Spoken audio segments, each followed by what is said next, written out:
connosco a Joana Duarte. Olá. Olá, boa Seja tarde. bem-vinda. Obrigada Olá, e agradeço o convite. Nós estamos aqui divertindo um bocadinho com o seu coisinho de fazer bola. Sim.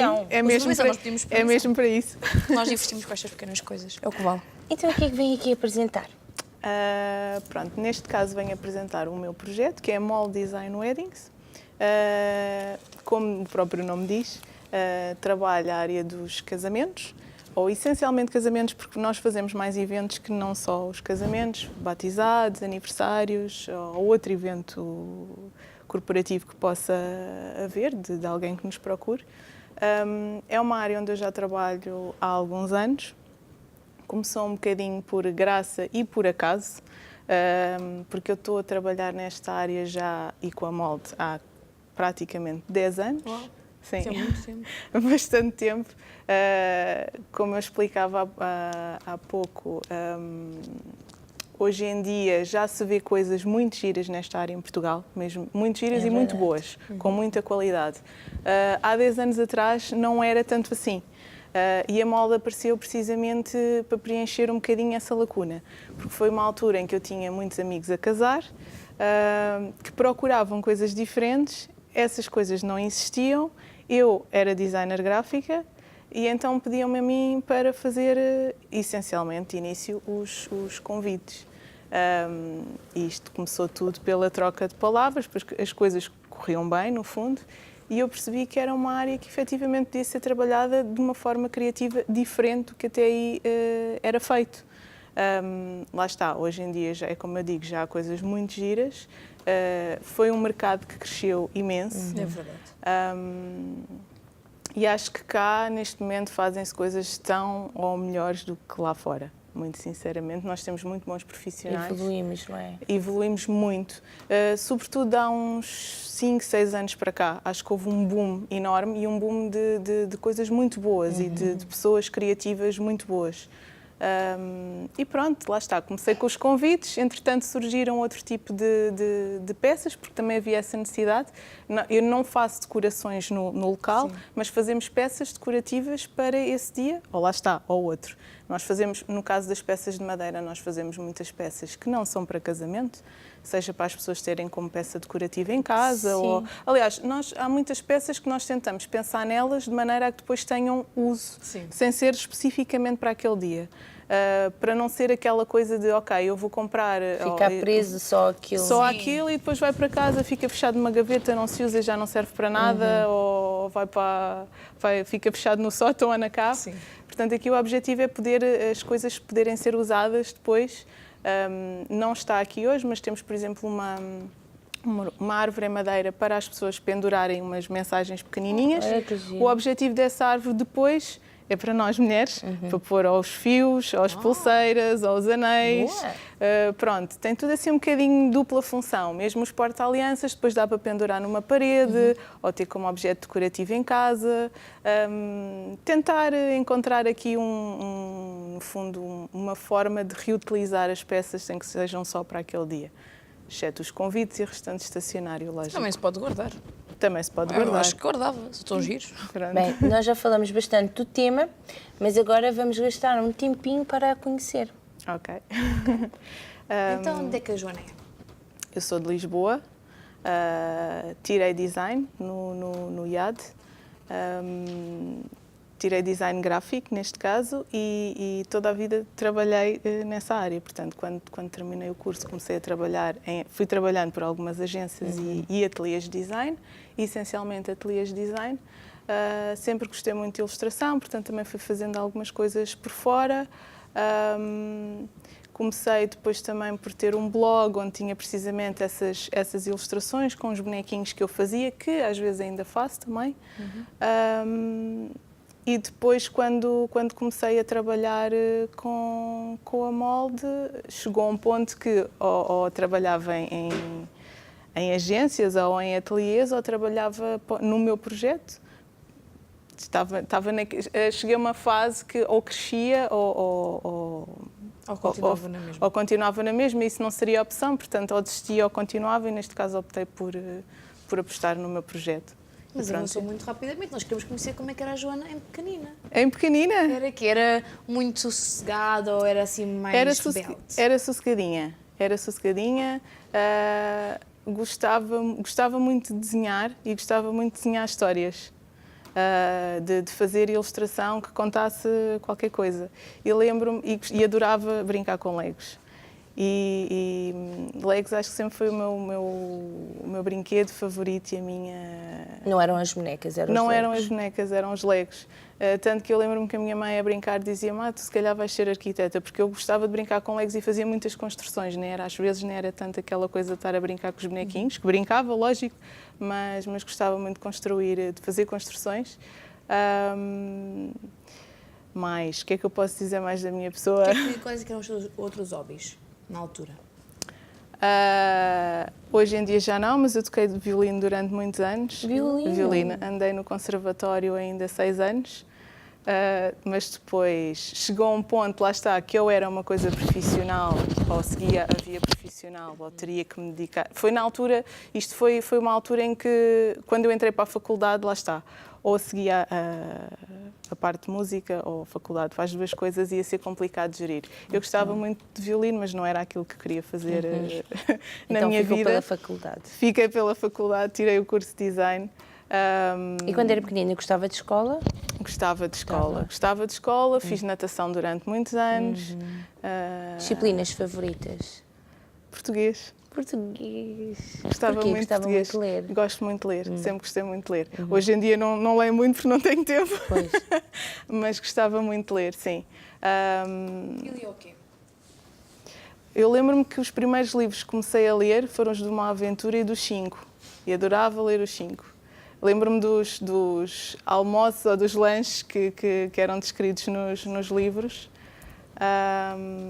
E gostava das aventuras, pronto, era tudo aqueles livros para miúdos e juvenis, e era o que eu gostava mais de ler na altura, quando era miúda. Depois, lembro-me que em adolescente o meu pai me apresentou o Tolkien, do Senhor dos Anéis, e isto foi numa altura das férias de verão, eu li assim os 3 livros. São bastante grandes. E eu li aquilo num instante. Puxa, devorava mesmo os livros. Devorava, sim. E pronto, e depois, como qualquer miúda, fiz imensas viagens com os meus pais, nas férias, e daí eu acho que tenho muitas recordações, muitas histórias, e acho que foi uma coisa que me marcou. Marcou-me no sentido de me dar uma visão do mundo e de me abrir para uma série de... Não vou dizer outras culturas, porque as viagens que eu fiz com eles foram na Europa, portanto a cultura é muito idêntica, mas dá-me toda uma abertura para conhecer, deu-me outra abertura para conhecer outras pessoas, para ver outras coisas. Lembro-me mais tarde, quando tive História da Arte na faculdade e até no secundário, havia coisas que eu já tinha visto ao vivo e a cores, portanto aquilo ganhou todo um outro significado para mim. E acho que isso de tudo, das coisas que eu recordo com mais saudade e com mais carinho, acho que são mesmo essas viagens que eu fiz, que eram viagens de um mês, de carro. Uau! Que acampávamos pelo caminho, não havia propriamente Um plano? um plano. Tínhamos um destino, o meu pai tinha mais ou menos as coisas estudadas, mas como íamos de carro, podíamos sempre fazer algumas escapadinhas ou demorar-nos mais tempo num sítio ou noutro. E então eu tenho histórias muito giras e tenho recordações muito boas que gostava mais tarde de poder ter isso também com os meus filhos. E quais são as viagens que a marcaram mais? Que marcaram, eu acho que foram estas mesmo, até hoje, foi das viagens que marcam mais, por todas as experiências que eu tive e pelos ensinamentos que me trouxeram. E quais os destinos que gostou mais de visitar? Eu gostei muito da Áustria, lembro-me que foi assim dos países que eu gostei mais Porquê? pelas paisagens. Também muito uma vez de rico. carro dá para ver tudo. Exato. É que de carro é completamente diferente do que nós apanharmos um avião, vamos ali para um sítio, ficamos lá e não se passa mais nada, não é? De carro nós temos a possibilidade de ver imensas coisas que de outra forma não teríamos.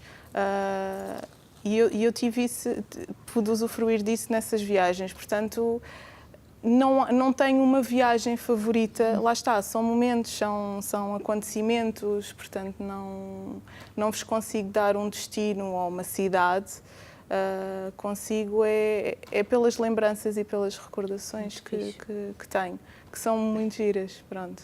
Qual foi o episódio mais engraçado ou mais caricato que vos aconteceu?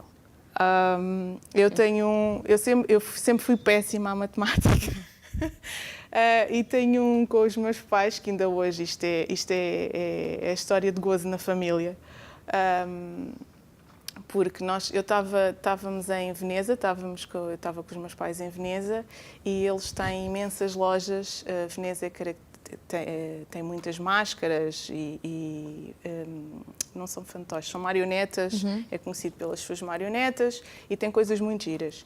E nós entramos numa loja que era uma loja muito pequenina, com várias marionetas. As marionetas são todas feitas à mão, extremamente realistas, sei lá... São assustadoras. São um bocadinho assustadoras, exatamente, são. Mas são muito giras. Sim. E eu entrei numa loja onde tinha centenas de marionetas. Ai, virou-se para uma marioneta. E virei-me. Pronto. E olhei para uma marioneta e achei-a espetacular. Que era a marioneta do médico da peste negra. E olhei, isto na altura ainda não havia euro, era tudo em liras. E as liras, ao contrário do escudo, era tudo aos milhões. Portanto, se não estou em erro, era um escudo 10 liras, 10 escudos 100 liras, basicamente era quase acrescentar mais um zero. Se não estou em erro, era por aí. E eu vi a marioneta, achei a marioneta espetacular, é assustadora, ainda por cima é o médico da peste negra. Pois. Mas olhei para aquilo e disse, eu adorava levar o boneco comigo. E falei com o meu pai, e isto na altura eu tinha 16 anos, se não estou em erro, 16, 17. E falei com o meu pai e o meu pai na altura disse-me, ok, levas o boneco, mas vai sair da tua mesada, vais pagando gradualmente. Porque eu disse-lhe, a marioneta, eu é que vi o preço, a marioneta custa 12 contos. E ele, sim senhor, ok, vais levar a marioneta, mas vais pagá-la com a tua mesada gradualmente. Eu faço o empréstimo. Tudo bem, assim foi. Não foi ele que foi pagar, confiou no meu juízo, no meu discernimento e nas minhas contas e deu-me o cartão para eu ir pagar. E eu fui pagar. Eu nem quero imaginar. Ok, sim. Pronto, e eu fui pagar. O que é que acontece? Chegámos a casa, passado uns dias ou umas semanas, já não sei, chegou o extrato bancário das contas. E eu lembro-me que estava sozinha em casa com a minha mãe, e a minha mãe começa a olhar para aquilo e eu ficar sem reação, e eu pergunto, mas o que é que se passa? E ela, não estou a perceber porque está aqui uma conta de 120 contos. E eu, 120 contos? Que estranho. E olhei para o extrato e na altura vinha lá tinha um nome qualquer que eu olhei. De 20 anos. Exato. Tinha lá um nome qualquer que eu achei, eu conheço isto de algum lado. E na minha cabeça pensei, eu acho que isto é o boneco. Mas não disse nada e fui ao quarto, porque o boneco já estava pendurado, muito bonito no quarto, realmente. O boneco já estava pendurado no teto e eu fui lá à etiqueta, porque eu não tinha, aquilo tinha uma etiqueta artesanal, que eu nunca tirei. E pronto, e estava lá o nome, efetivamente. E eu pensei, pronto, estou desgraçado da minha vida. Vou ter que pagar o boneco nos próximos 30 anos. Quanto é que 120 contos? É que é 500 e tal ou mais? Eram 600 euros. Bem, isso foi uma mesada que saiu-lhe um em casa. Ai, que dor. Aquilo é ouro. Ainda tem boneco, não tem? Ainda tenho ok. É que aquilo é ouro. Ainda tenho o 600 euros para uma marioneta. Sim, que a minha mãe sempre passava no quarto e dizia 120 contos a apanhar em pó. Pronto. Isso é muito dinheiro para uma marioneta. Sim. Bem, ainda bem agora é motivo de riso. Mas é assim, é motivo de riso, mas na altura não foi. Na altura não foi. Aquilo caiu o Carmo e a Trindade lá em casa, porque, quer dizer, era muito dinheiro, não é? Estamos a falar quase não, há 20 anos atrás. Pois. Portanto... Pronto, isto é uma passou. história. Já passou, agora tem piada. Entretanto, E só mostra que as coisas podem correr mal, mas depois é uma piada também para o resto. Sim. Pronto. Isto é uma história, há muitas. Há mais? Sim, há mais. Não tenho, espero que não o mesmo preço, pois. É mais com estes valores nada disso. Mas pronto, são coisas destas que acabam por nos marcar. Sim, sem dúvida. Eu ia vender isso agora. Agora vai-se vender com as taxas todas.